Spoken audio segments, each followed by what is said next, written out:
This is Tom, and here's another KQ Morning Show rewind from Walser Automotive Group, walser.com. Okay, so we got Frank Caliendo comes on the show, and he's on a TV show on the WB, and, you know, we just kind of hit it off, even though he's a Packer fan. But I do this show out in Hattiesburg, Mississippi, a charity event, and who's there in the audience? Brett Favre. And I get to the Brett Favre part, talking about, you know, Brett Favre is the Brett Favre of Brett Favre. And without Brett Favre, you wouldn't have Brett Favre. You're thinking, hey, what are you going to do without Brett Favre? And I'm thinking, I'm just starting to sweat. And I'm like, what's he going to do? Is he going to start pelting me with footballs? But it was really great. Although after the show, we're standing there talking to with Favre, and my daughter, Brett goes, you want to get a picture with me? And my daughter goes, have you ever been on Disney Channel? He's like, no. She goes, no, not really.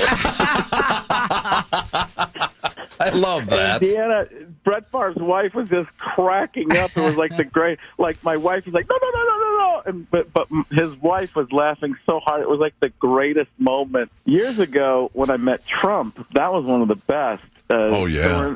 We're doing a sketch. And I don't care where people on the political spectrum. That's not what this is about at all. But it was great because we're halfway through the sketch, and I'm in the Trump makeup, and something went wrong, and he looks around the room. He's like, "Is this okay? Does this seem all right? Does everybody think this is good?"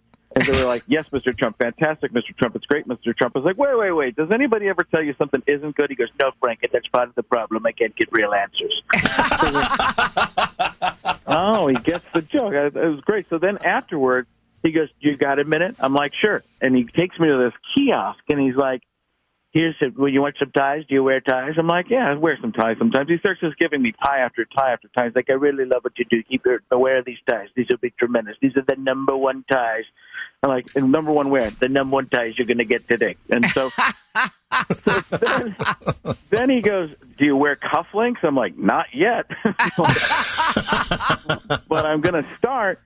And then the next question was the crazy question. He's like, "Are you married?" I'm like, "Yeah." He goes, "Let me ask you this. Do you like your wife?" Oh, my God.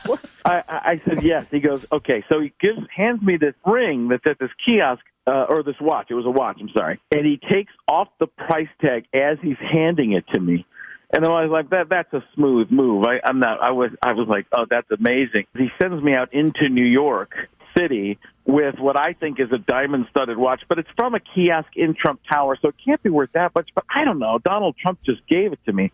But it was kind of like he just got me with this great joke because he's setting me out, and I'm worried I'm going to get mugged. But it was, and I'd asked him about it later because I did an interview, a radio interview with him sometime later, and he's like, "Oh, that was kind of a joke. That was tremendous. You know, that's the number one joke I've ever played on anybody. I also did it on Charlie Sheen." So then where he looks up at the Starbucks, we're on the ground floor of Trump Tower. And he looks at the Starbucks. He goes, "You see that Starbucks?" I'm like, "Yeah." He's like, "That's the number one Starbucks." I'm like, "Wait, is anything ever not number one with you?" He goes, "No, Frank. If it was, it wouldn't be Trump." And then, well, there you go. But it's like you've got to go out. It would make sense on the first floor of Trump Tower. I could understand it being the number one Starbucks. And Howard Schultz called me. He's telling me how great it is. But it's on the second floor of Trump Tower, and you have to go up this escalator. And I'm like, the number one escalator. One thing I watched from Donald Trump is this, and it was during the election that I noticed. I guess all presidents kind of have a way of doing it, or I mean, he's just such a salesman, Trump is. But he will say something that's outlandish, but he can get people to believe it, and myself included at times, by saying these words at the end of something. He'll say this, and everybody knows it.